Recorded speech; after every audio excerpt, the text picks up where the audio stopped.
Isipin mo, may isang website. Okay na. Ngayon, isipin mo na ang website na ito ay punong-puno ng mga video. Lahat ng klase ng video na may isip mo, mga nakakatuwang hayop, music videos, mga taong nagtuturo kung paano gumawa ng pancake, lahat na yata. Yan, mga friendship, ang YouTube. Ang YouTube ay parang isang higanteng TV na hindi na ubusan ng palabas, at ikaw ang nagko-control kung ano ang gusto mong panoorin.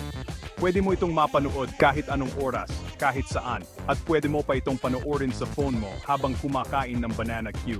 Secret lang natin to ha. Pero hindi lang naman puro pusa at makeup tutorials ang laman nito dati. Naku hindi, kaibigan. Ang YouTube ay may pinagmulan din, tulad ng lahat ng bagay sa mundong ito.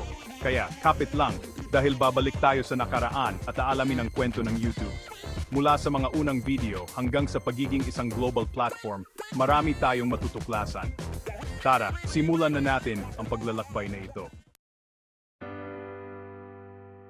Noong unang panahon, sa taong 2005, may tatlong magkakaibigan na nagkaroon ng isang napakagandang ideya. Hindi lang sila basta-bastang magkakaibigan. Magkakaibigan sila sa PayPal, social diba?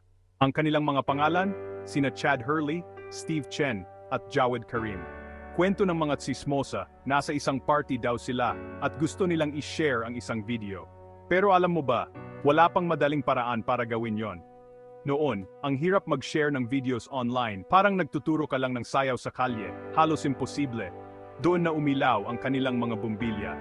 Naisipan nilang gumawa ng isang website kung saan madaling makapag-upload at makapag-share ng videos ang mga tao. At boom, ganun lang kabilis na isilang na ang YouTube.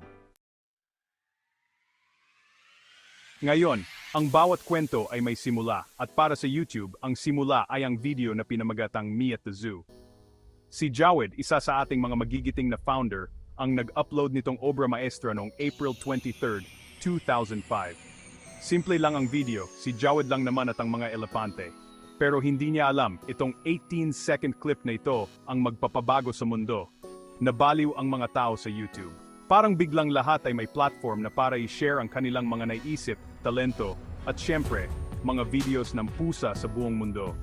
Ang bilis lumago ng YouTube, parang kawayan na dinaanan ng magic. Ika-4 na kabanata, sabi ng Google, YouTube, you're hired. Pagdating ng 2006, YouTube na ang pinakasikat, uso, at pinag-usapan sa buong mundo. Milyon-milyon na ang gumagamit nito, at ang daming views ng mga videos. Araw-araw, libu-libong videos ang ina-upload. Malinaw na malakas ang tama ng YouTube sa mga tao. Kahit saan ka magpunta, may nanood ng YouTube. Syempre, kapag sikat ka, lahat gusto ng parte mo. Lahat gustong maging bahagi ng tagumpay mo. At sino pa ba ang mas may karapatang kumuha sa YouTube, kundi ang hari ng internet, ang Google? Noong October 2006, binili ng Google ang YouTube sa halagang $1.65 billion. Bongga! Talagang game changer, isang malaking hakbang para sa parehong kumpanya. Dahil sa resources ng Google at sa dami ng tao na gumagamit ng YouTube, wala na talagang makakapigil sa kanila. Patuloy silang lumalago at nag-innovate. Mas pinaganda nila ang platform, nagdagdag ng mga bagong features, at ginawa pang mas madali gamitin. Ngayon, mas marami pang tao ang naabot ng YouTube. Ika-5 kabanata, paano kumikita ang mga YouTubers? Ngayon, eto na ang pinaka-interesante, ang pagkita ng pera sa YouTube. Maraming paraan para kumita at bawat isa ay may kanya-kanyang diskarte. Naalala mo ba yung mga ads na minsan ay napapanood mo bago magsimula ang isang video? O kaya naman yung mga ads na lumalabas sa gitna ng video? Yun ang mga bida sa pagkita ng pera. Ang mga ads na yan ang nagbibigay ng kita sa mga YouTubers. Ang YouTube kasi may tinatawag silang YouTube Partner Program. Ito ang susi para makapaglagay ng ads sa mga videos mo. Kapag nakapasok ka dyan, pwede ka nang maglagay ng ads sa mga videos mo.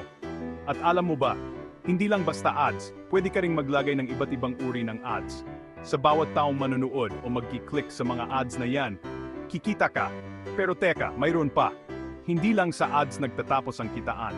Pwede ring kumita ang mga YouTubers sa pamamagitan ng sponsorships, pagbebenta ng merchandise, at donations mula sa kanilang mga fans. Ang mga sponsorships ay malaking tulong lalo na kung kilala na ang channel mo.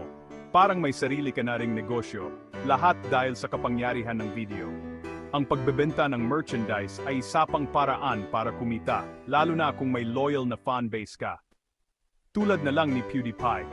Nagsimula lang siya sa paggawa ng mga nakakatuwang gaming videos sa kwarto niya. At ngayon isa na siya sa mga YouTubers na may pinakamaraming subscribers sa buong mundo at milyon-milyon na ang kinikita. Ang kanyang tagumpay ay inspirasyon sa marami.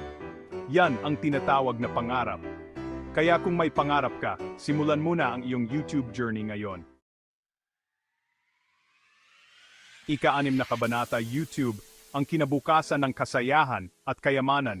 Mula sa simpleng ideya hanggang sa pagiging isang phenomenon sa buong mundo, malayo na ang narating ng YouTube. Binago nito ang paraan ng panonood natin ng mga entertainment, pag-aaral ng mga bagong bagay, at pakikipag-ugnayan sa isa't isa. Ang pinakamaganda pa dito, simula pa lang ito. Habang umuunlad ang teknolohiya at umiikli ang ating attention span, biro lang siguro, ang YouTube ay siguradong sasabay din sa pagbabago. Kaya naman, kung may kwento kang gustong ibahagi, talentong gustong ipakita, o kahit video lang ng pusa mong naglulumpit, huwag kang matakot na pindutin ang record button. Malay mo, ikaw na ang susunod na YouTube sensation.